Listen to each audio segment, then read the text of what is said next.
going, everyone? Welcome to the Stock Market Morning Prep video for Tuesday, June 16th. Well, we did have some weaker industrial production numbers as well. The forefront is Greece again. No deal as of right now. Markets took another hit. As you can see here on a 10-minute chart, we continue to do one big move of the day.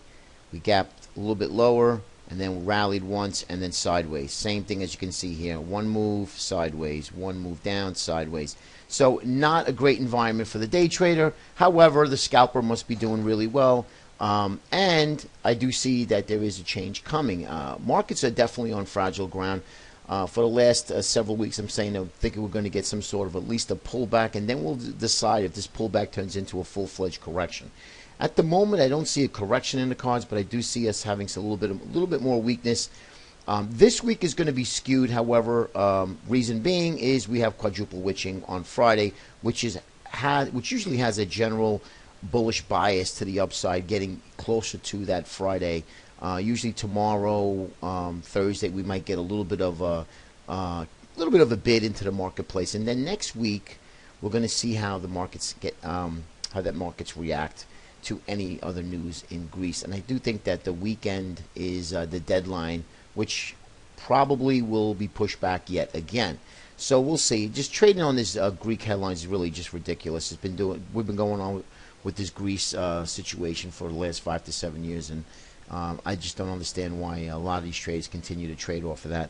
Anyway, what do I see? Well, I started going into the key sectors last night, and I wanted to see, are we truly topping, or is this just a blip, a pullback? And I wanted to show you some interesting stuff here. A couple of things I look at is obviously all of the key sectors, the 10 sectors that make up the S&P. And let me just get rid of this 10-minute. One is obviously I just like to go through the banks and financials. As you can see, the XLF here is holding in quite well.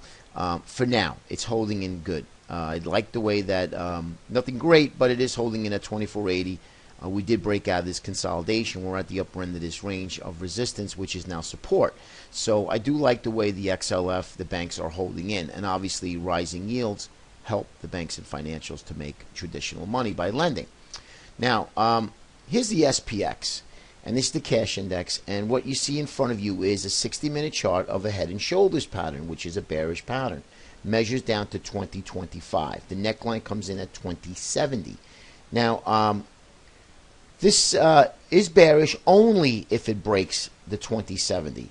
And a lot of times, head and shoulders patterns do fail, and they fake a lot of traders out. So you have to be careful. And how do you trade it? Well, we want to see a break and close below the 2070, and I like to see at least 2 to 3 days of closing below that, and then a back test of this 2070. So basically, I like to see it close down, and then a bear flag into this area, and then fail. And that's really when you're going to have some conviction that this pattern is now valid.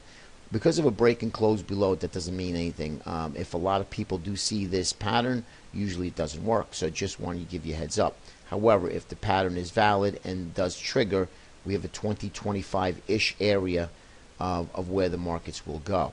Now, I also wanted to show you the ES, because I do get a lot of requests. Can you give me some targets, downside targets for the future? So this is the ES electronic Globex right now that we're trading in right now in the pre-market session. But the ES is the E-mini S&P future contract. So 2060 in the S&P minis is a big area of support. The next area is going to be 2040, and then after that, if we do break down, 2000 is usually a round lot area of support, but I feel like if we get down this area, the biggest area is 1980, and that's a longer term target of where this market would be headed if we break these two target areas. Okay, 2060, 2040, and 1980 would be the areas of support in the ES. Okay, that would be the E-mini S&P futures contract. Okay, now let's go into the ETFs. Now the spiders, I had mentioned, comes in right around this area of support, which I showed you key areas of support, which tagged it right to the penny yesterday. 207.75, right to the penny. That's going to need to hold today, okay, on a closing basis. If not, we get to the 200, which is 205.65, and then ultimately down to this 198, which is right around 1980-ish in the ES. Okay, that's where that's going to need to hold. So there's your three areas for the S&P, for the spiders. Now the IWM definitely is in the feather of the bull camp. Now it has really not gone anywhere. It's holding true, and that's why I said to you guys, if you want to see a top in progress, watch the IWMs or the Russell 2000 future contract. Okay, the Russell is not going anywhere. So this to me means that we have now just a pullback. I believe right now it's just a pullback unless the Russell really starts to break down, as well as the transports. Okay, now let me take a look at the transports. That's the next slide. Okay, diamonds, you can see held exactly where our targets was, and again, break below this will be this target, and then ultimately will be this 172.25, which is a 38% retracement from high to low. Okay, so let's keep an eye on that. These are the areas for the Dow Jones, which is the diamond ETF. Now the transports are breaking down, creating lower lows and lower highs. We have bearish symmetry here. We need to hold this area desperately. If we lose this area, the big downside target is going to be the 136.88, and that's the transports ETF, the IYT. So the IWM needs to hold, as well as the transports. If they start to go, both of them start to lose, we're going to really flush rather quickly to the downside.